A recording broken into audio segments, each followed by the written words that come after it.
اعوذ باللہ من الشیطان اللعین الرجیم بسم اللہ الرحمن الرحیم الحمد للہ رب العالمین والصلاة والسلام علی اشرف الانبیاء والمرسلین وعلی آلہ الطیبین الطاہرین المعصومین المظلومین اما بعد وقد قال اللہ سبحانہ وتعالی فی کتابہ المجید وفرقانہ الحمید وقولہ الحق وهو أصدق الصادقين. بسم الله الرحمن الرحيم. وما وجدنا لأكثرهم من أحد وإن وجدنا أكثرهم لفاسقين. ثم بعثنا من بعدهم موسى بآياتنا إلى فرعون وملئه فظلموا بها فانظر كيف كان عاقبة المفسدين. صدق الله العلي العظيم. السلام علیکم ورحمۃ اللہ وبرکاتہ. اللہ تبارک و تعالیٰ کا شکر ہے کہ آج سورہ اعراف کی اس وقت 2 آیات کی تلاوت کا شرف میں نے حاصل کیا، جن کے نشانات ہیں 102 اور 103.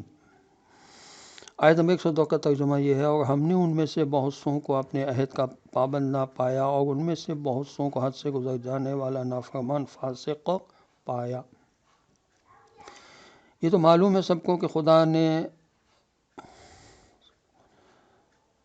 بندوں سے عہد کیا تھا، یا یوں کہیں کہ خدا نے بندوں سے عہد لیا تھا. تفسیر صافی میں صفحہ 179 پر حوالے تفسیر عیاشی اس کی تفصیل یوں لکھی ہے کہ حضرت ابو ذر غفاری سے روایت ہے کہ جناب رسول اکرم صلی اللہ علیہ وآلہ وسلم نے فرمایا: میثاق والے دن جن لوگوں نے خداوند عالم سے عہد کیا تھا اس کو اس امت میں کسی نے پورا نہ کیا سوائے میرے اور میرے اہل بیت علیہ الصلوۃ والسلام کے اور ان کے چند ماننے والوں اور ان کی پیروی کرنے والوں کے. اور یہ بات خدا کے اسی قول سے ظاہر ہے.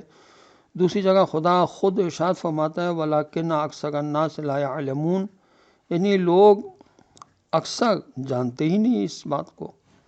تفسیر جلالین میں شاہ رفیع الدین نے لکھا ہے کہ آیت کا مفہوم یہ ہے کہ اکثر لوگ اپنے کیے ہوئے عہد و پیمان پر باقی نہیں رہا کرتے. تفسیر مجموع البیان، تفسیر فصل الخطاب اور تفسیر جلالین میں لکھا ہے کہ خداوند عالم نے جو عہد انسان کی فطرت سے لیا تھا، یعنی انسان کی فطرت میں خدا پرستی اور توحید کو گون دیا گیا تھا اور ایسی عقل اور ضمیر عطا کیے تھے جو توحید کا اقرار کرنے والے تھے، مگر اکثر لوگوں نے اپنی فطرت کے اس تقاضے عہد کو بھلا دیا. اس کو اس طرح نظر انداز کر دیا کہ گویا ان کی فطرت میں ایسا کوئی تقاضا موجود ہی نہ تھا کہ وہ خدا کو مانیں اور اس کی عبادت کریں. خاص کر عمرا، دولت مند لوگ، حکمرانوں نے اس طرح انہوں نے خدا سے کیے ہوئے عہد یعنی اپنے فطری تقاضے کو پورا نہ کیا. آیت نمبر 103 کو میں پھر پڑھ دیتا ہوں: ثم بعثنا من بعدهم موسى بآياتنا إلى فرعون وملئه فظلموا بها فانظر كيف كان عاقبة المفسدين. اس کا ترجمہ یہ ہے کہ پھر ان قوموں کے بعد ہم نے موسیٰ علیہ السلام کو اپنی نشانیوں اور دلیلوں کے ساتھ فرعون اور اس کی قوم کے سرداروں کے پاس بھیجا، مگر انہوں نے بھی ہماری نشانیوں کے ساتھ ناانصافی کی. بس دیکھ لو کہ ان فساد کرنے والوں کا انجام کیا ہوا.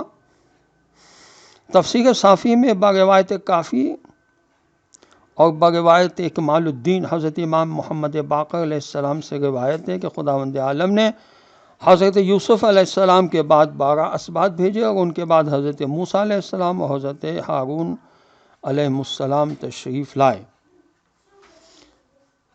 نہج البلاغہ کے صفحہ 481 پر لکھا ہے کہ مروج الذہب جو کتاب ہے اس کی پہلی جلد صفحہ 265 میں بھی ہے کہ غیان ابن ولید عملاً حضرت یوسف علیہ السلام کے زمانے کا فرعون تھا. فرعون مصر کے بادشاہوں کا لقب تھا، جیسے ایران فارس کے بادشاہوں کا لقب کسریٰ تھا.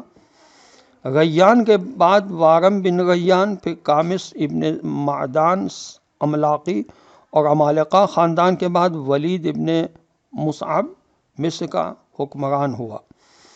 یہ بعض مورخین کے نزدیک شام کے قبیلہ لخم سے تھا اور بعض نے اسے قبطی لکھا ہے، اور یہی ولید بن مصعب حضرت موسیٰ علیہ السلام کے زمانے کا فرعون تھا. اس کے کبر و نخوت کا عالم یہ تھا کہ اس نے انا ربکم الاعلیٰ کا دعویٰ کر دیا، اور بوزہم میں خود یہ سمجھ بیٹھا کہ کوئی طاقت اس سے حکومت کو چھین ہی نہیں سکتی۔ چنانچہ اللہ عز و جل نے حضرت موسیٰ علیہ السلام کے ذریعے سے اس کے دعوے کو باطل اور اس کو غرق دریا کر دیا۔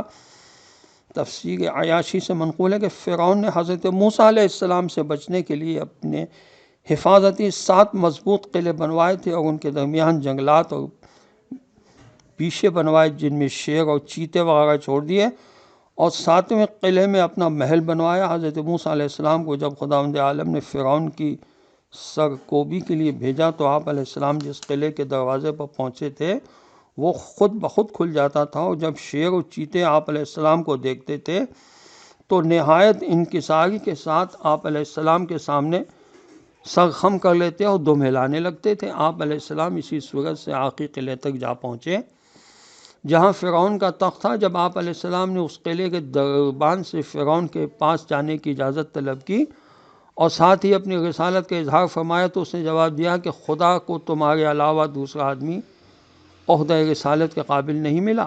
یہ سن کر حضرت موسیٰ علیہ السلام نے غصے میں آ کر اپنا عصا دروازے پر مارا، اس کی آواز سے قلعے کے جتنے دروازے تھے سب کھل گئے۔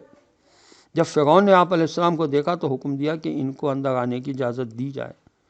چنانچہ حضرت موسیٰ علیہ السلام داخل ہوئے۔ فرعون ایک بہت بلند گنبد نما چبوترے پر بیٹھا تھا جس کی اونچائی 80 ذراع بتائی گئی ہے۔ حضرت موسیٰ علیہ السلام نے جاتے ہی فرمایا انی رسول من رب العالمین، میں جہانوں کے پالنے والے مالک کی طرف سے رسول ہو کر آیا ہوں۔ فرعون نے کہا ان کنت جئت بآیۃ فات بہا ان کنت من الصادقین، یعنی اگر آپ سچے ہیں تو کوئی معجزہ پیش کریں۔ پس آپ علیہ السلام نے اپنا سا زمین پر پھینکا، جس کی 2 شاخیں تھیں وہ اژدہا بن گیا، اس کی ایک شاخ زمین پر اور دوسری چبوترے کے بالا حصے تک جا پہنچی، اور یہ گویا اس اژدہے کا منہ تھا۔ فرعون نے اژدہے کے منہ میں بھڑکتی ہوئی آگ دیکھی۔ اژدہا فرعون کی طرف بڑھا ہی تھا کہ فرعون کا خوف کے باعث فضلہ نکل پڑا اور حضرت موسیٰ علیہ السلام سے فریاد کی تو آپ علیہ السلام نے اس کی جان بچائی۔ یہ تفسیر انوار النجف کی جلد 1 صفحہ 97-98 پر بھی لکھا ہے، بلکہ صفحہ 67 اور 68 پر بھی لکھا ہے۔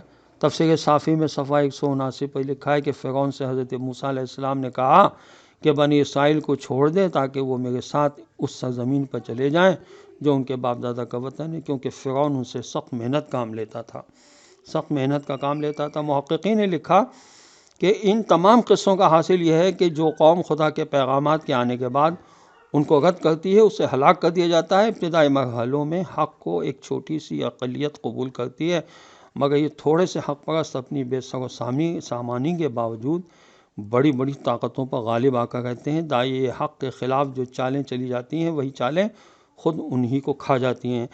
اللہ منکرین حق کو ہلاکت کے آخری فیصلے سے پہلے طویل مدت تک سوچنے سمجھنے اور سیدھا ہونے کے مواقع عطا فرماتا ہے، مگر تنبیہ کے بعد اثر نہ لینے کے بعد سزا عبرتناک دی جاتی ہے۔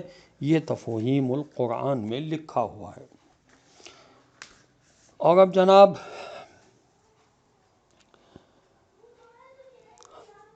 اکثر دیکھا گیا ہے کہ لوگ طہارت کے معاملے میں بہت ہی زیادہ محتاط ہوتے ہیں اور یہی احتیاط آہستہ آہستہ ان کا وسواس بن جاتی ہے۔ ایسی صورت میں وہ ایک نیک کام کرتے ہوئے حرام کام میں مبتلا ہو جاتے ہیں۔ بار بار غسل کرنا، وضو کرنا، پانی اور وقت کا ضیاع کرنا جو اسراف میں شامل ہے، اور اسراف حرام ہے، ایک حرام کے ساتھ ہمارا نیک عمل کیسے قبول ہو سکتا ہے؟ اسی لیے حضرت امام حسن عسکری علیہ السلام فرماتے ہیں کہ جس نے طہارت، وضو، غسل وغیرہ کرنے میں زیادہ پانی صرف کیا وہ ایسا ہے جیسے اس نے طہارت کو توڑ دیا ہو۔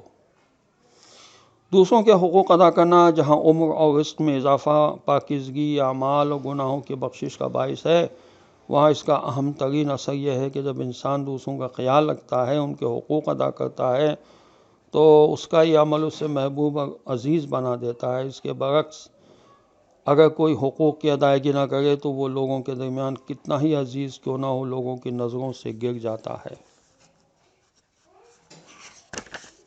چنانچہ امام حسن عسکری علیہ السلام کی حدیث ہے کہ جس صاحب عزت نے حق کو ترک کیا وہ ذلیل ہوا، اور جس ذلیل انسان نے حق کو حاصل کیا وہ عزیز ہوا۔